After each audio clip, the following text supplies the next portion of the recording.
Capítulo 5 Os escravos.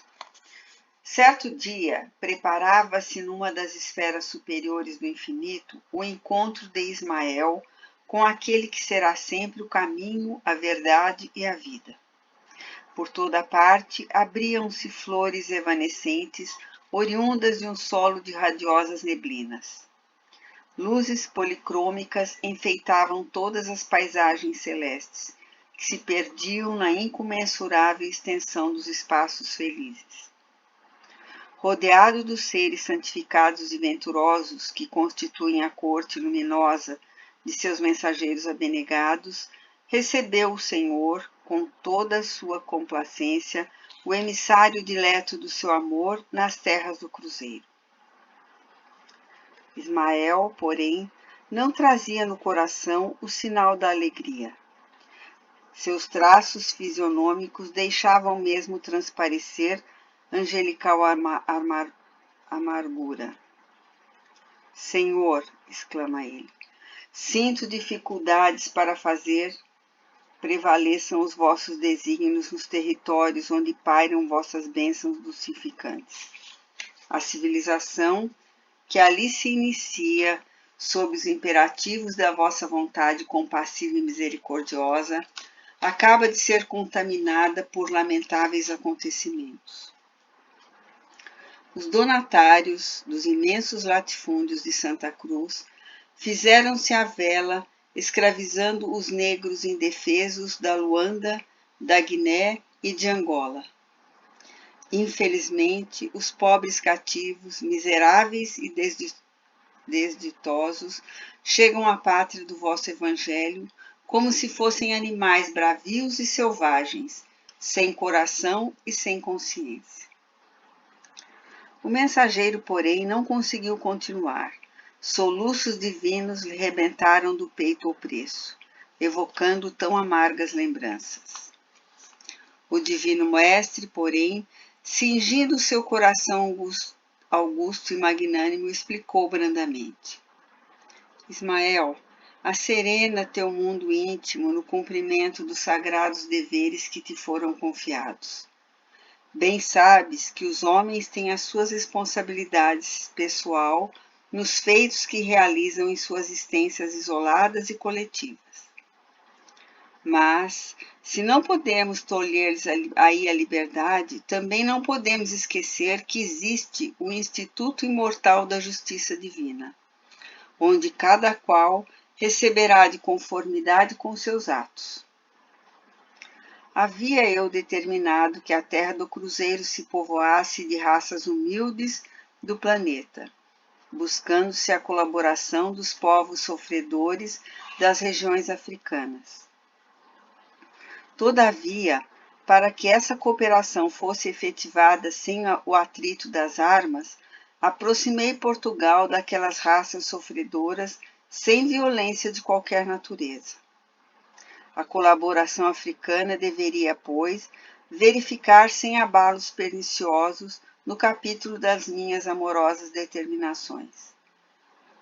O homem branco da Europa, entretanto, está prejudicando por uma educação espiritual condenável e deficiente, desejando entregar-se ao prazer fictício dos sentidos, procura eximir-se aos trabalhos pesados da agricultura, alegando o pretexto dos climas considerados impiedosos. Eles terão a liberdade de humilhar os seus irmãos em face da grande lei do arbítrio independente, embora limitado, instituído por Deus para reger a vida de todas as criaturas, dentro dos sagrados imperativos da responsabilidade individual. Mas os que praticarem o nefando comércio sofrerão igualmente o mesmo martírio nos dias do futuro, quando forem também vendidos e flagelados em identidade de circunstâncias. Na sua sede nociva de gozo, os homens brancos ainda não perceberam que a evolução se processa pela prática do bem e que todo o determinismo de vosso Pai deve assinalar-se pelo amai o próximo como a vós mesmos. Ignoram voluntariamente que o mal gera outros males com um largo cortejo de sofrimentos. Contudo, através dessas linhas tortuosas, impostas pela vontade livre das criaturas humanas, operarei com a minha misericórdia. Colocarei a minha luz sobre essas sombras, amenizando tão dolorosas crueldades. Prossegue com as tuas renúncias em favor do Evangelho e confia na vitória da providência divina. Calara-se a voz de Jesus por instantes, mas confortado Ismael continuou. Senhor, não tereis um meio direto de orientar a política dominante no sentido de se purificar o ambiente moral da terra de Santa Cruz? Ao que o Divino Mestre ponderou sabiamente. Não nos compete cercear os atos e intenções dos nossos semelhantes, e sim cuidar intensamente de nós mesmos, considerando que cada um será justiçado na pauta de suas próprias obras. Infelizmente, Portugal, que representa um agrupamento de espíritos trabalhadores e dedicados, remanescente dos antigos fenícios, não soube receber as facilidades que a misericórdia do Supremo Senhor do Universo lhe otorgou nesses últimos anos. Até os meus ouvidos têm chegado as súplicas dolorosas das raças flageladas por sua prepotência e desmensurada ambição. Na velha península já não existe o povo mais pobre e mais laborioso da Europa. O luxo das conquistas lhe amoleceu as fibras criadoras, e todas as suas preciosas energias e qualidades de trabalho vêm esmorecendo sob o amontoado de riquezas fabulosas. Entretanto, o tempo é o grande mestre de todos os homens e de todos os povos, e, se não nos é possível cercear o arbítrio livre das almas, poderemos mudar o curso dos acontecimentos, a fim de que o povo lusitano aprenda na dor e na miséria as lições sagradas da experiência e da vida.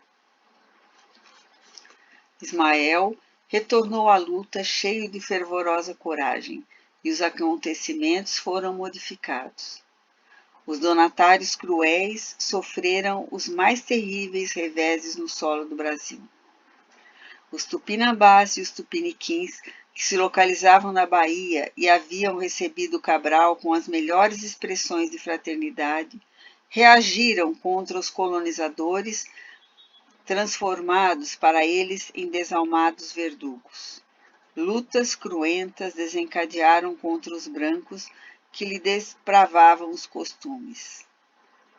A luxuosa expedição de João de Barros, que se destinava ao Maranhão, mas que saíra de Lisboa com instruções secretas para conquistar o ouro dos Incas no Peru, dispersou-se no mar, sofrendo seus componentes infinitos martírios e resgatando com elevados tributos de sofrimento as suas criminosas intenções na condenável aventura. Os tesouros das Índias levaram o povo português à decadência e à miséria pela disseminação dos artifícios do luxo e pelas campanhas abomináveis da conquista, cheias de crueldade e de sangue. A sede de ouro acarretava o abandono de todos os campos. A casa de Avis, cujo reinado se iniciou o tráfico hediondo dos homens livres, desapareceu para sempre, depois de sucessivos desastres. Após a derrota de Dom Sebastião em Alcacer-Quibir, o trono caiu nas mãos do cardeal Dom Henrique e, em 1580, Portugal examina e entrega-se ao domínio da Espanha, acentuando-se a sua decadência com Filipe II, o mais fanático e mais cruel de todos os príncipes da Europa do século XVI. Na formação da pátria do Evangelho, o homem branco alterara os fatores com suas taras estratificadas e com a sua vontade independente. Jesus, no entanto, alterou os acontecimentos com seu poder magnânimo e misericordioso. Os filhos da África foram humilhados e abatidos no solo onde floresciam as suas bênçãos renovadoras e santificantes. O Senhor, porém, lhe sustentou o coração oprimido, iluminando o calvário dos seus indivisíveis padecimentos com a lâmpada suave do seu inesgotável amor. Através das linhas tortuosas dos homens, realizou Jesus os seus grandes e benditos objetivos, porque os negros das costas africanas foram uma das pedras angulares do monumento evangélico do coração do mundo. Sobre seus ombros flagelados, carrearam-se quase todos os elementos materiais para a organização física do Brasil, e do manancial de humildade de seus corações resignados e tristes, nasceram lições comovedoras, imunizando todos os espíritos contra os excessos do imperialismo e do orgulho injustificáveis das outras nações do planeta, dotando-se a alma brasileira dos mais belos sentimentos de fraternidade, de ternura e de perdão.